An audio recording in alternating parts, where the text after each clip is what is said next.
And then the funny thing happened, Rob, because I was just looking there and I had this eye to eye with Vanis, and he turned to me and said, "Time to separate the men from the boys." And I just said, "Just be sure Chong Li doesn't separate your head from your body." And then Kumite happened. Kumite. Well, that's really weird because I was in a library with Vanis once, and he went to open a door, and a screw fell out, and he says, "What is this?" And I said, "Sometimes screws fall out. The world's an imperfect place." And he said, "Mess with me, fella, and you mess with the bull." And he did this, and I was like, "Oh, so Vanis is quite the terrifying individual." The legend of Vanis grows. Let's just say he didn't do very well in Kumite, so that's. Is it Vanis Van Dam? He wishes he was Van Dam. I think he probably hurt himself more trying to do the splits than anything else. One thing is if you haven't trained, you just don't do dangerous game. Don't do it. There's only one man, the muscles from Brussels, who can do it, and everyone else cannot. So welcome everyone to the Heroes World Quarantine Podcast, which will be rebranded the Vanis Chronicles in the near future.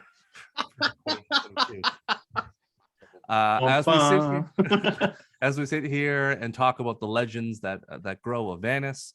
But I digress. We're here to talk about a little show called The Book of Boba Fett, Chapter 5, The Return of the Mandalorian. I'm your host, Dupe. With us is one of the owners and proprietors of Heroes World, aka on the DL, Vanis himself, John Ho. Say hello to the people at home. What's up, folks? Yeah, it's true. It's I'm sure he's gonna buy the vigilante helmet, so he has the V set up for Halloween, so he can be Vanis. Vigilante stole the costume from Vanis. That's what's gonna happen. And our resident variant from this universe, from a galaxy far, far away, Mr. Rob Cadet. Hello, everybody. I hope you're staying warm. I am currently in a massive. He's wearing like the sweater from Die Hard 2. I am. Yeah, me and Brucey, we like our oatmeal colored sweaters. It is freezing outside, so I'm wrapped up. You guys are in t-shirts, so obviously you're not in the subterranean basement of your dwellings. I was hoping for you to tell me that I thought it smelled worse on the inside, on the outside. Sorry. Yeah. So here we are, a curveball that was all curveballs. I think we can just talk about this episode, the joy that is the Book of Boba Fett, aka crossover event with the Mandalorian. We're gonna go into some spoilers momentarily, but John, give us your quick thoughts on this episode without spoiling too much. What did you think? Best episode of Book of Boba Fett ever. That's all I got without getting the spoiler territory. Classic John. Rob? Yeah, so I mean, for context, Stu had said, hey, try to avoid the internets, the interwebs, because you don't want to be spoiled with what happens. I don't usually watch the show until the afternoons or the evenings when my son's home from school. But I knew that this was that the Mandalorian was returning. We got the musical cue last episode. Did we? Yes, we did. And everybody kept saying that this episode, like on Twitter, they weren't spoiling. They just said, "Oh my God, I'm back on board with the Book of Boba Fett." I'm like, okay. I didn't realize though that this was the best. I mean, this was the best episode because it didn't feature Boba Fett. I think that might be a problem for. Spoilery. It's not. I'm not really getting into much spoilers on that one, John. This was almost the best episode of all the Mandalorian and the Book of Boba Fett. If you combine all of them together, this episode may be the best of all of them. So that speaks a lot of volume in terms of the artistry that went to this episode. So, John, before we go into heavy spoilers, what is your grading out of 10? I give this a 10 out of 10.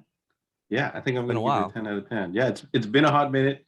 But I have to give it a 10 out of 10. You're going to find out during the spoiler section of this. If they were trying to go for a bullseye and hit exactly what I wanted to see in anything in particular, then this hits the mark 100%. So I can't not give it a 10, to be honest. It's impossible. Okay. Rob? I will defeat your impossibility. I'm going to give it a 9. Yeah, for you. I was hoping you'd go to 11, Rob. Just go over the top because we've discussed this already. A little, over the top action from Sylvester Stallone. This is not an arm wrestling competition. You gotta turn your head backwards. Though. That's Switch. right. No, it's Turn my head backwards. Switch. As we said 1,000 times, what's better than 10? What's higher than 10? 11. So that's what you're giving it. Did Stu do it? No, I'm just saying, you're gonna go 8.5. That's the quote from this is Spinal Tap.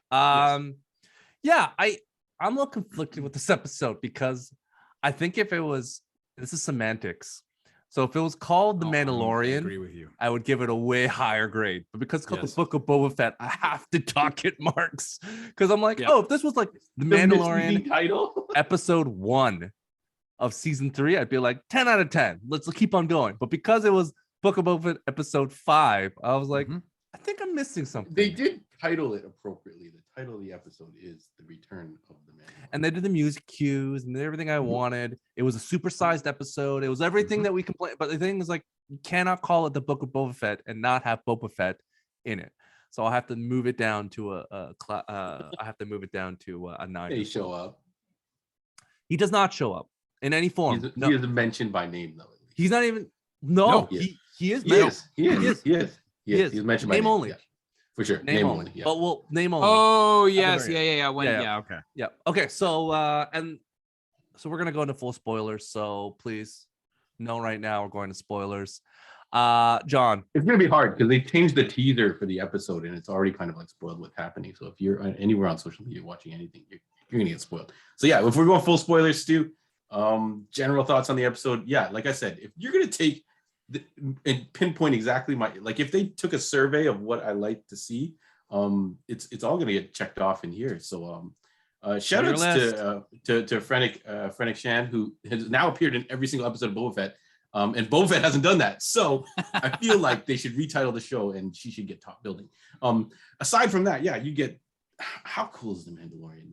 Like when that first sequence opened up, first I was ready to make the jokes, right? You're like, I've never, I can't believe the last time I wanted to see Star Wars open in some type of meat packing plant. I'm like, what is this? Like Justified or some like weird random show? It was The Sopranos, John. It was not. Yeah, I was like, what's going on? Is this like a mobster show all of a sudden? And then Mando walks in. Holy crap! So not only does his armor look fantastic, he gets to kick some ass. It looks pretty good. And then they explore it. They dive into the whole lore, throwbacks to the whole Bo-Katan thing, everything like that. And then they top off the episode with him getting a vintage spaceship. It's an N1 Naboo starfighter jet plane or whatever. Yeah, which is like, I think they borrowed styling for that from like 50s, 60s cars, right?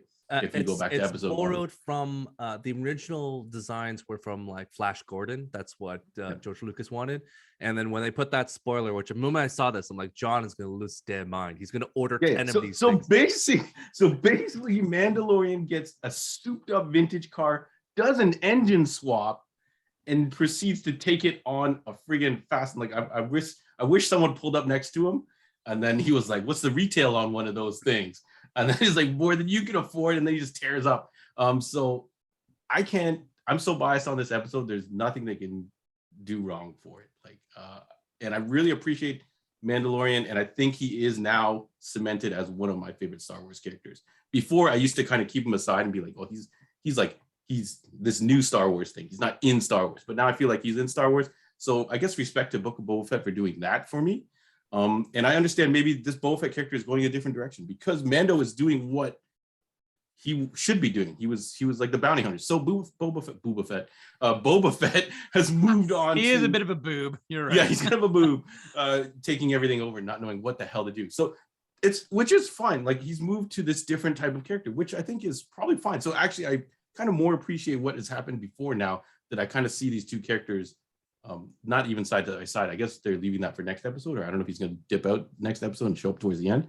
But you kind of see them now. You kind of see where their places are. So I got to respect that, and I don't know what else they could have hit me with this episode, other than maybe another big fight, like maybe another one-on-one fight. But he did have the challenge with the one-on-one fight with the other big man. A group fight, a one-on-one fight. He fought. They had everything, and then I knew something was up when people started messaging me going, "Hey, you have that armorer figure anymore?" And I'm like, "What the hell, why are people asking for this armorer figure?" Because now it's confirmed she's still in existence. So everyone's like, "Let me get that figure." So I can't say anything else about this episode other than hit the mark for me. He has a name, John. It's Paz Vizsla, who is the chronological family line of the OG Vizsla, and hated by Andre because he's voiced by Jon Favreau. So was he though in this episode? I don't think he was. Oh yeah, it is. It's Jon Favreau. Oh, it is. It didn't sound like him though. He's wearing the voice auto tune, bro. Yeah. and shout outs to Paul Sung Hung Lee or whatever, Appa from Kim's Convenience. I thought they weren't gonna put him in because they kept showing another guy. I'm like, it'd be really cool if they put him back in, and he is in there. So the other guy, amazing episode. The other guy is the stand-in for Luke Skywalker from episode from season 2. So that guy is the same actor. They just when are they going to start adding Spaceballs characters in? Well, I think that's what happened when you saw Paz hold the saber so heavy. He held it like it was Spaceballs. Yeah, the Schwartz. Because like he couldn't lift it because it was so heavy. Because I think I didn't know that about the dark saber. They kind of like just flung it around last episode. So well. Yeah, again, if Andre was here, he would have reminded you to watch that episode of Rebels where Sabine was using it and fighting. And the whole thing was when they were fighting, the exact same thing happened where the Jedi was training her and basically saying, you have to embrace the saber. You can't let it become part of you because if you fight it, it's going to get too heavy and you won't be able to control it. So the same thing's happening. He clearly... the Mandalorian is conflicted and he can't wield yet. So there'll have to be a time where he's comfortable doing it, but he is kind of an outlaw on both sides, right? Like he's not a Jedi, he's not a man without a country. He's a man without like that's exactly it, Rob. So it is interesting that Heavy wears the crown, so it will be a point where he will be able to wield it properly. And I like they've shown that it's a gradual progression. Everyone thinks when you hold a lightsaber, it's like it's just easy. You can just pick it up and just start swinging it around. It's like, no, this is an elegant tool for an elegant time, as Obi-Wan said. That's why the younglings take forever to learn how to wield it, because you can slice yourself open.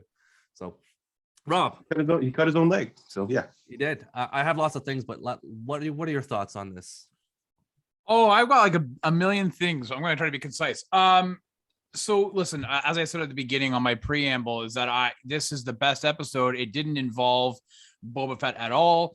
I think this is a problem for Disney. When this episode started, as John said, you see Mando walking into the meatpacking. Here's my stupid brain. I'm thinking, okay, we're gonna have a scene. He's gonna get called away. He's going to go to Tatooine. He's going to meet up. Like I just kind of figured it would be, that's how the progression of the episode was going to be. That's how they're going to get him to hook up Boba Fett. I had no idea that this really was like a season 3 0.1 episode, really. And I was kind of glad about afterwards that I was like, now we don't need this story as part of the 10 episodes of season 3. It's already been addressed. My son, when we were watching, he's always on his phone, usually with Book of Boba Fett. He kind of just tunes out and he's like, oh, I'm going to watch this. He puts his phone down and he was quite enthralled with what was happening because it was Mandalorian. And I got to tell you guys, I didn't realize I missed Mandalorian as a character at all until I saw him. And then when I realized that this episode, as it kept progressing, it was all Mando. I was like, this is bananas. Like, I am loving this. I actually... to kind of echo what John said, I didn't realize that I like this character as much as I do. And exactly what John said, for me, he's usurped Boba Fett as a character. He looks way cooler and he's doing all the stuff that you would have expected Boba Fett to do as a bounty hunter. So I was like, this is fucked. Like, I can't believe this. I want to give a big shout out though to Bryce Dallas Howard. This is her third directing effort on a Mandalorian episode, and that's how I'm just going to coin this episode here. She fantastic. Like, she's got such an eye in capturing this world. It looked stunning. John already hit on his new ship. Amy Sedaris makes another return as her character. I got and again, here's how stupid I am. So, he fights the challenge. He wins. He's dismissed out of the order of the Mandalorians. The sect, sorry. he's not the only way for him to be redeemed is to bathe in the pools or the waters of Mandalore, which he said, well, wait, they're dried and buried, and this is the way. And he's like, well, fuck, right? So off he goes. He's got, again, a man without a country. He has to take economy fare to get back, and he has to check in his weapons. Again, dumb brain that I am. I'm thinking, oh, he's gonna get there. Weapons are gonna be gone. It's like, right? Nope, they were there. I was like, I just felt like I got baited in with all these like tropes, and it never happened. And I'm all the better for it. You know, at the end, Fennec Shand, you know, drops by. She says, you know, we need help. Boba Fett, Iron Muscle. Yeah. And he's like, yeah, I can be there, but I got to go do a thing first and see somebody, which you know is about Grogu. So I'm assuming there's going to be like a time jump in that season 3 will potentially address him going off and then going back to Boba Fett. I have no idea. That's just my theory. We don't even know. I thought it was really cool though. He might show up next episode. Maybe. Well, yeah, but I thought it was really cool. So he melts down. They melt down the staff. Yeah. It makes keychains out of it, right? Yeah, I think it's. Oh, John, come on. First off, mithril armor. From Lord That's right. Rings, you freaking nerd. But I thought it was really cool that when he's sitting on the airliner and he's, you know, transporting, he pulls it out of his back pocket. He's holding the small little, and yet it was so stupid, but it was funny. He's holding this little bag of armor, and the armor ties, folded, yeah. It looks like Grogu's head, like the way he's holding it. I was just like, man, that's just so cool. It's not even cheesy. I hope it's a cool. dope chain with a big V on it. You this. The armor made it for me before I got kicked out of the clan. It's a bling. The clan of Vanis. Exactly. I honestly, yeah, I mean, I can't help but reiterate what everybody online was saying is that this was the best episode. I just think that it kind of puts Boba Fett to shame now. And I am looking forward to this series being over because I actually want to get closer. Nobody wants to blow through summertime, but I want to blow through to get into December so we can get back to We got 2 more shows before Mandalorian. So. No, I know, but I just feel like, how do you Is there only 2 this, more? right? I thought there was more. Sorry? 7, I think. Is there 7 episodes? 7 episodes, Okay. yeah. So, there are 2 more shows, which is Obi-Wan, which we've heard nothing of, and Cassian Andor. Cassian Andor. Oh, you know what I was thinking? Like when he's in that speed, he you know, zooming around. Yeah. I was like, now that's how you do a fast, like ship, you know, a ship. Not like episode 3 where they're like trudging along on the space bikes and the guys looking behind them. Like they were saving the money for this. That's a thing of technology. But it felt so tonally different. Let's just say that Marvel is smart. They looked at all the assets from like Winter Soldier and they're like, all this desert stuff, you know, we'll just reuse it for Star Wars. Let's use the same, because I'm sure it was the same caverns and the same thing. It's like, we're going to reuse these assets. Everyone's like, why are you going to desert planets? Like, it's cheap because we put everything on Tatooine. We can use everything again over and over and over. For Obi-Wan, for Mandalorian, for Boba Fett, we'll save some money on the sand, and then later we'll go another place where we're gonna have to spend money on new buildings. My final point is that, and Stu, you would understand this, is that when you watch a CW show, The Flash, and you have other characters appearing on The Flash, or The Flash goes to another TV show, it's just that character in that other show. It's still the other show in terms of its tone, its lighting, its pacing. It's just that character in it. And in this episode, that's not what they did. They made a Mandalorian episode. And so I think it's a very important distinction. People can say, yeah, obviously, but that's generally not what happens. When you have a character coming into another show, it's usually that character moves into the show to the pace of that show it's going into. That's not what happened here. And I think it's ingenious. I think that we first have to say Dallas Bryce Howard is the best director of all the actors. No disrespect to everyone who's done stuff so far for Book of Boba Fett. But that 2-minute and like 30-second tracking long shot is the first time in Star Wars I've ever seen that, and not since the Coco Cabana and Goodfellas, where it's just one tracking shot from like him walking to, like, think about that, John. Like you follow this person in the elevator. They must have had sets and had to flip everything around. So he comes out, walks, They do a full circle turn. They go back, walks back down, and then they turn the sets over. It's all one take. No cutting, no nothing. It was like simple Hollywood. We're gonna move these sets. Oh, we don't know. They're capable of some crazy. It was like not even. But it was a great. It was a great shot. Yeah. It was a simple thing. It's not like The Void where they needed to. It's like we're gonna build a set. We're gonna flip it around, and we're gonna have two things in this elevator. It was incredible to watch, and I just sat there going, man, like this is super fun that they're doing this. And that planet they went to, like Halo, take some notes, buddy. Like Halo, I was gonna say like, Halo. Oh, man, I was waiting like they have some bars. I'm like,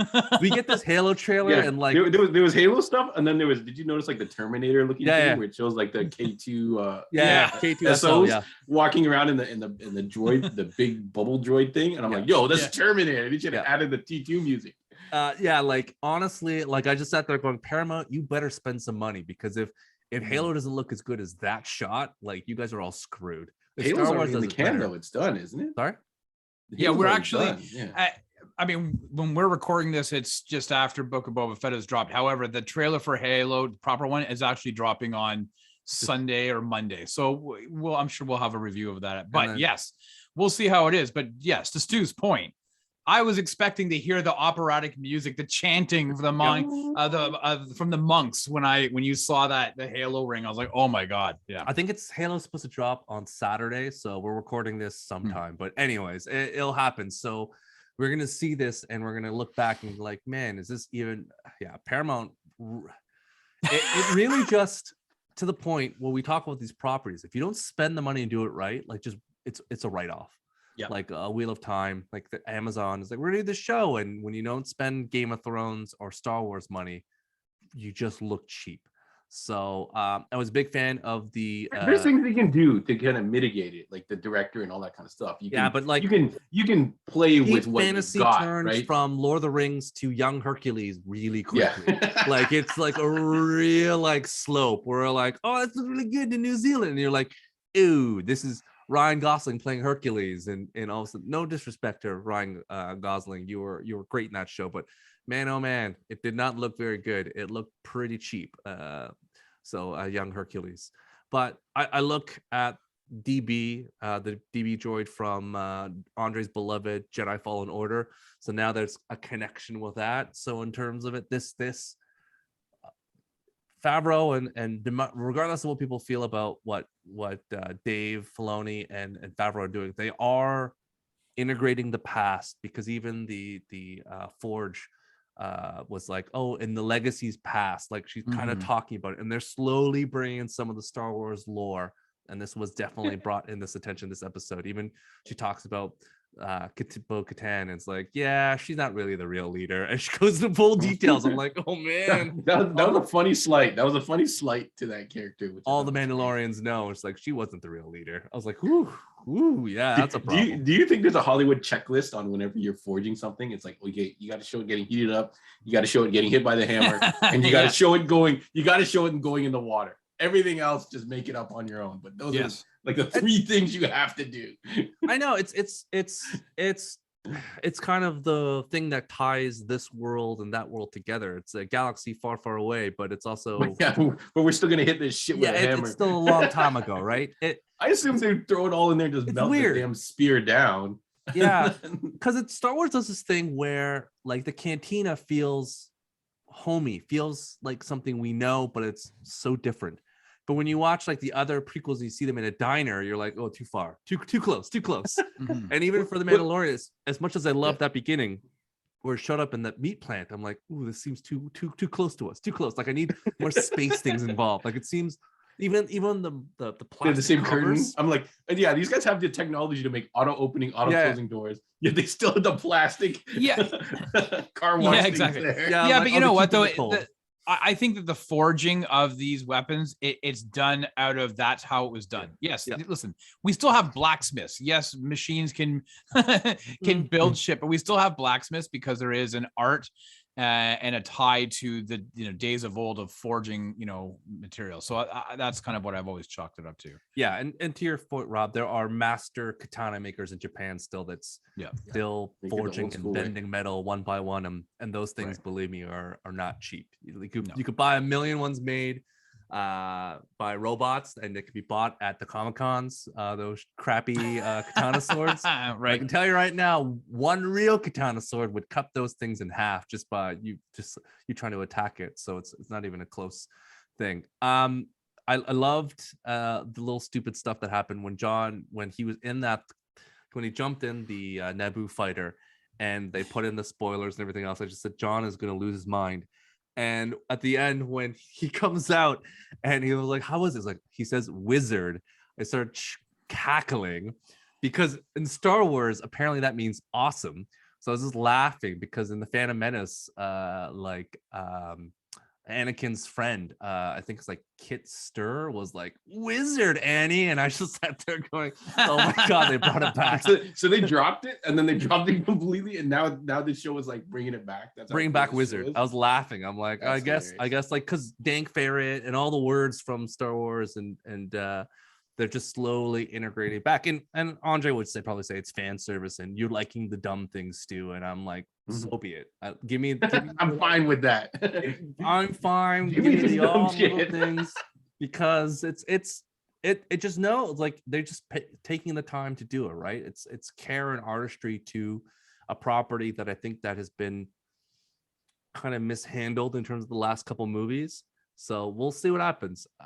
It will be interesting to see how long they can get away with doing these shows, because they're getting look how incredible this looks. Like, this is movie quality. Like, when he was flying that ship around, like, that's movie quality shit right there. And going into the thing, you're like, there's nothing cheap about this show. Although maybe the Mandalorian base, like, their new hideout, it did look kind of like all these empty platforms in space and stuff like that. Which, by the way, would scare the shit out of me when they're like, I know. I'm like, and then they put down their backpacks. I'm like, I would never put my backpack on, like, near this ledge. I'm like, yeah. I'm like, and you're taking, like, these jump pack, which saves your ass. Like, I think at one point they're fighting and he actually falls off, and then he has to jetpack back on. I was like, God damn it, I'm not taking this shit off. Well, I think that was the joke from the Family Guy's like skit with like, how come there's no railing here? Yeah, how come there's no railings? Lean on it. It's like, this is the thing, right? So I'm curious to know, and I want to get your thoughts, Rob, how far they can get away with these shows before inevitably they have to go into the new movies. Because right now they're kind of building, like, oh, is this a sweet spot in between like Return of the Jedi and then all of a sudden before the new trilogy. There's going to be a time when it's going to intersect, and then that's when things are going to get really dicey, because that's when the wheels fall off, because half the Star Wars fans are either on board or not on board. How long do you think they can get away with this? Because you can't do the Mandalorian, Book of Boba Fett, casting the Andor stuff like for 10 years. You got to eventually touch upon the new trilogy. Right, but there's no movies in development, right? Like, so they can do it for the next 5 or 6 years. There's been no announcements, there's no development, there's no casting, there's no casting, there's no script that we've been made aware of. Like, there's nothing. They're putting all of their eggs into these Disney Plus show basket. You can get, we'll get season 3 of Mando, we'll probably get season 4, we'll get 1 or 2 seasons, well, definitely 1, maybe 2 seasons of Obi-Wan, maybe 1 or 2 of the Ahsoka series. Maybe within 5 years. It takes a year and a half to 2 years to make one of those movies. So we're not seeing a movie anytime soon, guys. Especially with the backlash, they kind of benefit from the last 3, I guess, having such a bad response, or I don't know if you want to call it mixed. I think calling it mixed is generous. A bad reception. So they bought themselves some time, and Marvel's already perfected the formula, doing the prequel movies and then combining it all. So they're just doing it with TV now, right, Rob? They're going to build these TV shows, and then all these guys are going to jump into a movie. Yeah, and I think it's good that we are having a Obi-Wan show and an Ahsoka, because I think that's the one thing we've been missing so far, is that there's no Jedi stuff. And I think it was Stu, you mentioned that a couple weeks ago, that we haven't had any Jedis. Like, there's been no, and that is, when you think about Star Wars, the Jedi played a huge role in people's automatic. That's the first thing that comes to mind, right? So, I think that they've they've spun out the goodwill for a fair amount of time. I'm glad that there's something coming up this year. If it wasn't, I'd be like, oh, we're gonna have an issue. Fans are gonna start to kind of move off. So I think it's, they'll be doing it for the next at least 5 years before we get a movie. I feel like you're right, Rob, just because you're getting that taste out of your mouth. The longer you go, the more you remember fondly, like the original trilogy. You're watching it now, I'm like, it wasn't that bad. Attack of the Clones, Phantom Menace, not that bad. It had its moments. So now I go back in a more loving way than when I originally saw it. I'm like, this is a hunky crap. So it's almost like they're rebuilding from the beginning. Like, 100%. Build it up the TV show and the comic. Even the Marvel comic line has had some pretty kind of tight writing and production on it as well. So they've really controlled that as well. So they could be building up something. So John, I want to ask you that. So my wife, we're watching it together, and she's like, "Man, The Mandalorian," and we're watching it. She's like, "I like Pedro Pascal," and I don't know if Pedro Pascal was in the costume or not. But she's like, he's credited as the Mandalorian for the episode. He moves so effortlessly in this costume. He just commands the costume. And I'm like, yeah, I just sat there going, is this just the difference between him comfortable being this costume or the body double he has just being a younger guy? Like, he's in his 30s. Temu is 61, 62. He probably is like, man, these joints, like trying to move around the suit. He's not a spry man anymore. It's just because, they're just younger, and that's why he just I think it's twofold. When you get older, I guess you're not going to have a young man's walk, as you would say, but also the costume design. The Mandalorian has got a whole bunch of like gear on his legs and stuff that makes, and I think they've added a bunch of stuff. I was like looking at him. I think everyone's armor got a slight refresh, so he's got a whole bunch of stuff on his legs too that they kind of make it look cooler. So the fact that Boba Fett has just got these kind of like robes hanging down, it looks cool in maybe a still shot, but when he's walking around, it looks kind of funny. So I think it's a combination of both. So I don't know if they just have to get a body double and make Temu wear his helmet all the time, which I think they probably do some of the time. They got to do more helmet stuff. Like he got like, I think that's the big mistake of Boba Fett. Maybe it's gonna happen though, right? So Boba Fett is the Stallone version of Judge Dredd. Mandalorian is the Carl Urban version of Judge Dredd. Right? Like Stallone could still move during that movie though. So it could be any combination of things, and they could be just putting him in. Here's the thing: a body double looks better on a helmet, and Temu, when you can't hide Temu, like it's a thing. Yeah, but maybe they can't be like, you can't do the same walk as the Mandalorian. You got to be different because he's already got the Western cowboy walk. So but they're putting him. He's just walking down the street. Mandalorian gets kind of cool things to walk to and from, and he's like, oh, you're also gonna hold this severed head while you're sauntering through these elevators and stuff like that. So it could be a combination of a number of things. I don't want to blame it just on his age. It was incredible, the fact that when you watch that tracking shot again, like I watched the episode twice because I was just like, I gotta watch this again. It was incredible to watch as he walks into the bar with a bunch of people. He walked differently, he acted differently, and because he wanted to hide the fact that he was injured. And we got back to the elevator, he's like, oh my god, my leg. It was like, he's like, this is kind of like the Peter Griffin's like, ooh, my knee, and just like trying to figure it out. Does the money still look hilarious to you guys when there was all that money on the table in the butchering plant or whatever the hell the thing was called? Did it look comically like large and like cartoony to you guys?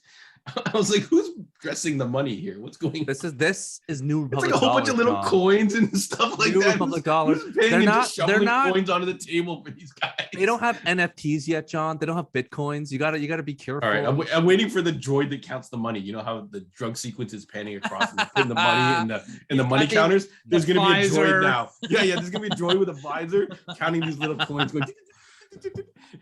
So Rob, Pedro Pascal, I guess in the originally, all the rumors of him being unhappy with wearing that helmet and just like, they don't see my face. After watching this episode, I'm like, man, having that helmet is the best thing that ever happened to you, because you don't have to be in the show theoretically. Like theoretically, you just have to be a voice. All he's is like, he can film Last of Us and be like, let me just go into my trailer, do some voice acting. And then he can go back, like he can double dip in salary, and everyone knows that he's the Mandalorian, and he just for one episode he's like, I'll come and take off my helmet. They're like, oh, there you are, and then he put it back on, and it is the gift that keeps on giving. And I know originally he's like, more people who know who I am, I think as this show continues to grow, he's going to be like, you know, it's great that I don't have to. I can just because now he can make the transition to movies, and he can do whatever he wants. People will notice, right? Hours in makeup, like he can just be like, I don't care what I look like, put this helmet on or whatever. So do you think now it's kind of a blessing in disguise, as opposed to, I guess, originally when he wanted the exposure, because he still got Last of Us. Like he's getting work. Oh yeah, listen. I mean, so he's 46 right now. So he's our age, right? Or at least my age. And yeah, I think that he was probably, you know, listen. Every actor wants to be recognized. That's the reality, right? I mean, even if you're wearing makeup, you want somebody to recognize you for your performance. People who say, "Oh, I don't want to be recognized," yes, you do. And so I think that, you know, for him, think of all of the shows and movies he had done prior to The Mandalorian. It was a huge thing. Maybe he thought, oh, it's just one season, not a big deal. And then it became much bigger. So I think now he's like, yeah, sure, this is great. We know that there has been a stunt double, because there was a conversation that it was in one of those Disney Plus things where they were like, Favreau was like, oh, I know that's not you. I know I could see the way the guy was walking, that it was your stunt guy. It wasn't you. And he goes, how can you tell? Like, because I guess they work on the walk to, you know, and he's like, I just know, I can see how you're carrying yourself. But I do want to say that even if Pedro isn't on set at all, and it's a stunt dude, we also have to give it, like, his voice that he's using is like, you can tell it's Pedro Pascal, but he's doing it in such a slow, pedantic style, right? Like, it's a choice. And maybe there was some direction at the beginning given, like, hey, this is how we want him to speak, but he's just a very almost menacing, like, him walking reminds me of the Star Wars version of like Michael Myers or Jason, right? Like, he's just menacing the way he's walking.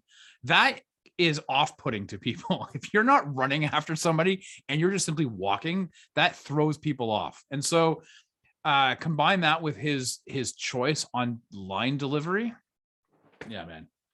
When he started talking, I was like, oh man, I miss this guy. Yeah, right. As soon as he started talking, I was like, oh man, I miss this. I know. It actually made me want to go and get like a Mandalorian figure, you know, like to put in my office. They have the helmet. They have the I have no Star Wars shit in my office here from my guys. I got, obviously, right, but it just looks so cool. I was like, holy crap, right? So I'll start you off with a spear, Rob. I'll get you a prop replica of the spear. Cost you like $500. Don't worry, you won't be able to tell. It looks exactly like the movie. Yeah, just ship it. That'd be great. Trust me. I've gotten it authenticated. Start with the dark saber. It's not going to be a random metal rod or anything. Yeah. Start with the dark saber. That's probably the cooler one. Okay, so as we wrap up, I am super excited because, man, this is now starting to be like a classic 80s/90s movie where Boba Fett's like, I need a muscle, I need a bouncer, I need a team. He's got a Wookiee. He's the A team. It's mainly the B team, but he's got Black Cassian, he's got Fennec Shan, he's got Mando. Who else can he? Maybe a Han Solo. Who else can he grab to this super team of rando guys can get together to fight off the Pikes? So I'm super interested to see who else, because I thought, if we can find, I thought maybe he would bring additional Mandalorians with him, but if it's just him, then we'll see what happens. I am excited to see where season 3 will go with Mandalorian. They've set everything up. Well, he has to go to Mandalore. That's it. He's got to go. So this at least gives him a path. This is his fetch quest. He's like, I got to go to Mandalore. So I'm super excited. I don't care what happens next week. I'm on board no matter what. It's Pinnacle. To your point, John, he's probably not going to be in that episode. He's going to show up the last minute just to help turn the tide a bit. And then, so who knows? John, I do though think that season 3 of Mandalorian will explain this absence. He's leaving. He's not going to help Boba Fett. He's taking off. He says, I'll help, but I have to do something first. He's taking off to go see Grogu. So that's how they're going to tie this stuff. I think he'll be back. The timeline is very fluid, but yes, I agree. He'll be back. He'll be back. Imagine if next episode is a dedicated Mandalorian episode as well. It could be. It could be. At the same time, it could be. If they're Jedi's in it, you're like, you never know. Next episode, dedicated Mandalorian. Holy shit. If he brings a couple Jedi, Jedi, like the best. This went from 0 to hero in a matter of 2 episodes. Yeah. And he goes, I am Boba Fett. That's all he's got. Get out of here. If he brings additional Mandalorians and Jedi's, and like this is what we're gonna do, it's gonna just blow people's mind away. Like he brings a couple Padawans with him.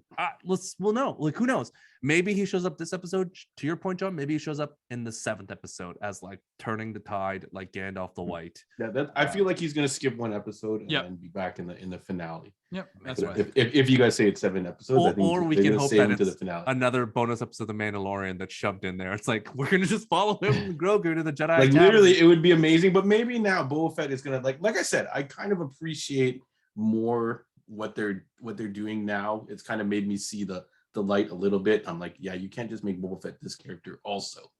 You're taking him somewhere else because Mandalorian has taken this spot, right? Yeah. All right, John, where can we find you on the internets in the desert of the real? Yes, so online you can find us. Heroes World Online is your key to our Instagram, Facebook, YouTube, and anything you need to get in touch with us, message us through any of those means, and we will get that message and get back to you, set you up with whatever you need. If you're listening on the audio Heroes World podcast on Spotify, you can give us 5 stars, please, thank you. iTunes, you can give us a nice little review, and you can also rate us. And then if you are in the desert of the real, as Andre likes to say, you can visit us at 8601 Warden Avenue in Markham, Ontario.